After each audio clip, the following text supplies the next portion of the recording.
নমস্কার, কেমন আছেন সবাই? সঙ্গীতার গল্প কথা নতুন একটা ভিডিওতে সবাইকে স্বাগত। আশা করছি যে যেখান থেকে আমার ভিডিওটা দেখছেন সবাই খুব ভালো আছেন। আজ শনিবার, তো ঘড়ির কাঁটা এখন 7:30টার মতো বাজে। ছেলেকে দিয়ে চলে এসেছি গাড়িতে তুলে। আজকে ওর এক্সাম আছে, আজকে হলেই প্র্যাকটিক্যালগুলো শেষ হয়ে যাবে, আবার মঙ্গলবার থেকে থিওরি শুরু হবে। তো এখন বসিয়ে দিয়েছি চা, তো চা করব। তো কিচেন থেকেই আজকে সকালের ব্লগটা শুরু করছি, আশা করছি আপনাদের ভালো লাগবে। তো চলুন সঙ্গে থাকুন। তো এখন একটু চা বানিয়ে নেব। আর সকালের দিকে আমি দুধ চাটা পছন্দ করি না, কিন্তু সন্ধ্যাবেলায় আবার দুধ চা একদম খেতে পারি না, তখন এই লাল চাটা খাই। সকালের এই চাটা যতক্ষণ না পর্যন্ত খাচ্ছি না, ততক্ষণ আমি কোনো কাজে এনার্জি পাই না। তো চা বসাতে গিয়ে দেখলাম চায়ের কৌটোগুলো ধুয়ে দিয়েছিলাম, তো ওগুলো একটু শুকনো হয়ে গেছে, তো চাটাও ঢেলে রাখলাম। আর ফৌজিবাবু তো দেখেইছেন, এবারে চা পুরো একবারে কিনে দিয়ে গেছে সমস্তটাই। যে আসলে চাটা কি বলুন তো, অনেক দূরে আনতে যেতে হয়, তো তাই ও একবারে কিনে সমস্ত কিছু রেডি করে দিয়ে গেছে। তো এই যে লিকার চাটাও এটাও ঢেলে রাখলাম, আর দুধ চাটাও একটু যেটুকু ছিল সেটুকু ঢেলে রাখলাম। আবার নতুন যে প্যাকেটটা এনেছিল সেটাও ভাবলাম একটু কেটে একবারে ভর্তি করে রেখে দিই। কি বলুন তো, সংসারের অন্য জিনিসের থেকে না আমার এই চা আমি সবসময় স্টকে রাখি, কারণ যেহেতু অনেক দূরে আনতে যেতে হয়, আর এই চাটা না হলে মানে ঠিক আমি কাজে এনার্জিও পাই না। তো এখন এই যে পুরো ফুল এনার্জি নিয়ে কাজে লেগে পড়েছি, কারণ সকালের কাজকর্মগুলো একটু কমপ্লিট করতে হবে। আর এই যে ডাইনিংটা দেখছেন, এই ডাইনিংটা একটু মানে সবসময় ক্লিন রাখার চেষ্টা করি। কেন বলুন তো, এই ডাইনিংটাতে আমাদের বেশিরভাগ টাইমটাই কাটে, কারণ সকাল থেকে রাত্রি পর্যন্ত বেশিরভাগটাই আমরা এখানেই থাকি, এই সোফাটাতেই সমস্ত কিছু আমাদের হয়। তাই এখানটায় একটু সর্বক্ষণ পরিষ্কার করে রাখার চেষ্টা করি, একটু গুছিয়ে গাছিয়ে রাখার চেষ্টা করি। আর কি বাইরে থেকে যদি কেউ কোনো মানুষ আসে, তো প্রথমে এই ডাইনিংটাতেই আসে, তারা তো আরও তো ঘরে ঢুকতে যায় না, তারা এখানে এসেই বসে। তো মানে এখানটা যদি এলোমেলো থাকে একটু দেখতেও কেমন লাগে। আর এই যে বেডশিটটা একটু একদিন দুদিন ছাড়া ছাড়াই এটা একটু ঝেড়ে ভালো করে তুলে পরিষ্কার করে দিই, কারণ ওই যে বললাম এটাতেই সব সময় আমরা মানে আমাদের এটাই বেশি ইউজ হয় আর কি এখানটায়।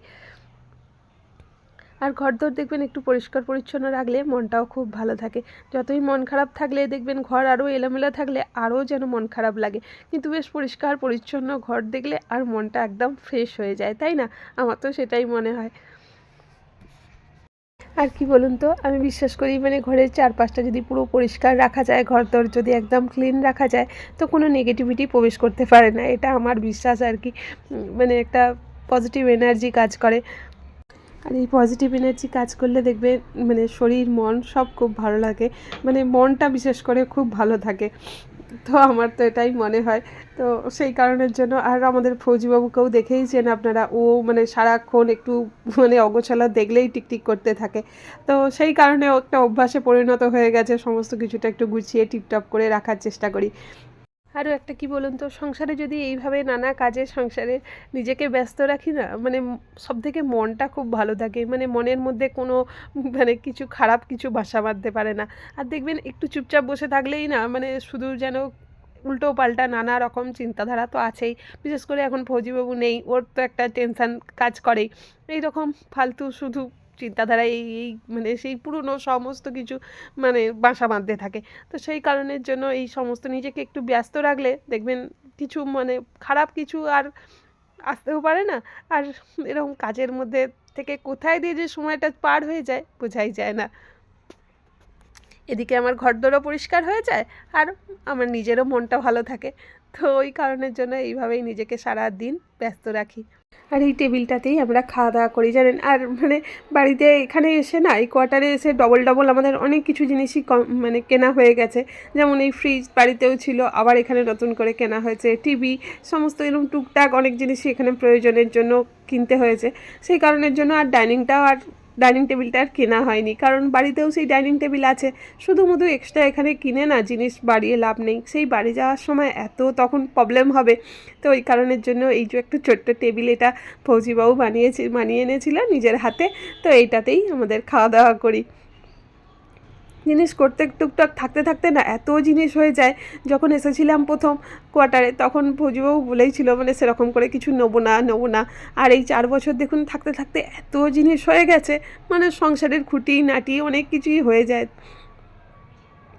আর যখন এই মোমেন্ট হবে তখন এই সমস্যাটা এতটাই হবে, এখন থেকেই ভাবি যে তখন এই নিয়ে যাওয়ার গাড়ি তো করতেই হবে, কিন্তু তবুও কি জানেন তো অনেক জিনিস আছে, মানে গাড়িতে এরকম দেখেছি অনেকে যায় তো অনেক জিনিস নষ্ট হয়ে যায়, ওই জিনিসটাই ভয় লাগে আর কি। তো চলুন ঘরদর ক্লিন করা হয়ে গেছে, আর এই ছানাটা একটুখানি সার্ফ জল করে পরিষ্কার করে দিলাম। এইগুলোর একটা সুবিধা, মানে একটু ধুয়ে দিলেই বেশ পরিষ্কার হয়ে যায়। আর এখানে এই বাসনগুলো একটু রোদ্দুরে দিয়েছি, আর এইখানে এই যে কফিগুলো একটু শুকনো হচ্ছে। তো এখন এই যে এবার কিচেনে চলে এসেছি, রান্নাবান্নাগুলো করব। আজকে মাকে বললাম যে আমি রান্নাবান্নাগুলো কমপ্লিট করছি, কারণ প্রত্যেক দিন তো মাই করে, আজকে ভাবলাম আমি করে নিই। আর এই যে আজকে একটু বাঁধাকপির ঝাল বানাবো, তো এইটা খেতে আমাদের খুব ভালো লাগে। একটু এই শিম বেগুন আলু দিয়ে এটা বানাই, তো মশলাপাতি সেরকম কিছু দিই না, এই টমেটো আর পাঁচফোড়ন কাঁচা লঙ্কা এই দিয়েই হবে। দেখুন সব সময় যে মানে নানা রকম মশলা দিলেই যে তরকারি একদম খুব ভালো হবে সেরকম মানে হয় না, তো আমরা একটু মশলাটা আসলে কমই খাই, নানা রকম মশলা আমরা পছন্দ করি না। তো আর এই দিয়েই তরকারিটা হবে, আর একটু এতে জল দেবো না, এইভাবেই গ্যাসটাকে লো ফ্লেমে রেখে চাপা দিয়ে দিয়ে করে নেবো। ভালো হয় জানেন এই বাঁধাকপির ঝালটা, দারুণ খেতে লাগে, আমার তো খুব পছন্দ, আর ফৌজিবাবুও খুব পছন্দ করে। এদিকে তো তরকারিটা বসিয়ে দিয়েছি, তো এখন ওটা চাপা দিয়ে আস্তে আস্তে হবে, ততক্ষণ ভাবলাম এগুলো কাচতে বসিয়ে দিই, কারণ সব বেড কভারগুলো তুলে দিয়েছিলাম, তো বেড কভারগুলো এখন একটু মেশিনে ঘুরিয়ে নেবো। আমি যখন এই বেড কভারগুলো তুলি না, একবারে 3টে ঘরের বেড কভার একসঙ্গে তুলে দিই, তাহলে কি হয় মেশিনে দিতেও মানে একসঙ্গে কাচাগুলো হয়ে যায়, সুবিধা হয় আর কি। আর ওই টুকটুক করে একটু একটু করে কাচতে ভালো লাগে না, তাহলে আসলে কি বলুন তো, মানে এই কারেন্টটার শুধুমুধু অপচয় হয় আমার মনে হয়। তো এই কারণে একসঙ্গে যখন অনেকগুলো জমে যায় তখনই আমি এই মেশিনটা একবার চালিয়ে দিই, সপ্তাহে 2 দিন চালালে মোটামুটি হয়ে যায়, আর টুকটুক করে যেগুলো বাকি থাকে সেগুলো আমি হাতেই কেচে নেওয়ার চেষ্টা করি। তো চলুন এদিকে কাচাকুচি হতে হতে আমার ওদিকে তরকারিটাও মনে হয়ে গেছে।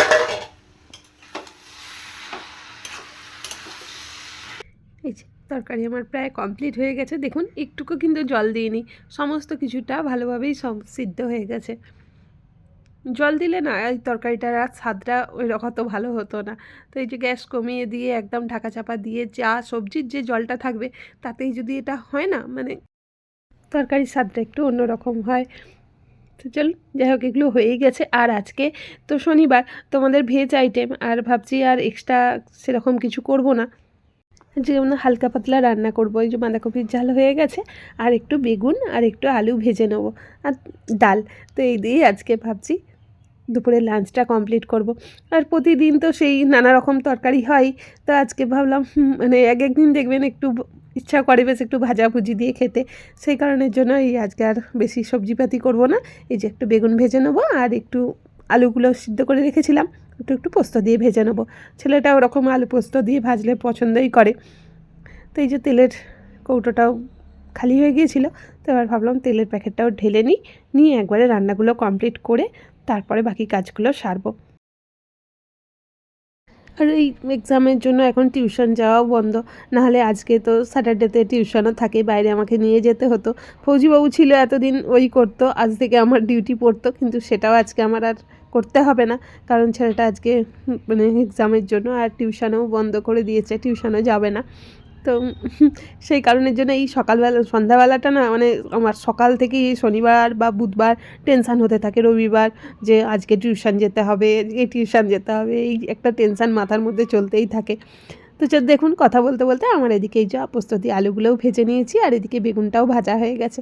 এদিকে রান্না করতে করতে আমার ওদিকে মেশিনে যে কাচাকুচিগুলো বসিয়েছিলাম ওগুলোও কমপ্লিট হয়ে গেল। তো এইভাবে একটুখানি বুদ্ধি করে করলে সব দিকটাই সামলানো যায়, তাই না?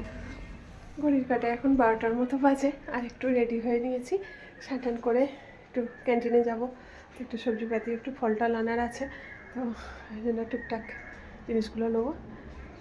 চলুন এখন যাই। আর ভাতটার তো দেরি আছে, সব তরকারি হয়েই গেল, শুধু ভাতটা বাকি আছে, সে বানাবো। তো গিয়েছিলাম ক্যান্টিনে, কিছু সেরকম পাইনি সবজিপাতি, তো চলে এলাম ওই কারণের জন্য। ফলটা আনতে গিয়েছিলাম, চলুন টুকটাক একটু জিনিস ছিল, সেরকম কিছু ছিল না, তো ভাবলাম ওই জন্য চলে এলাম। এসে এবার ছাদে চলে এসেছি, একটু জামা কাপড়গুলো শুকনো হয়ে গেছে, নিয়ে নিচে যাব। চলুন আজকের মতো এখানেই বিদায় নিচ্ছি। সবাই ভালো থাকবেন, সুস্থ থাকবেন। দেখা হবে আবার একটা নতুন ভিডিও নিয়ে। আর আমার ভিডিওর কোনো অংশ যদি আপনাদের ভালো লেগে থাকে তাহলে অবশ্যই একটা লাইক কমেন্ট করে পাশে থাকবেন। চলুন আজকের মতো টাটা।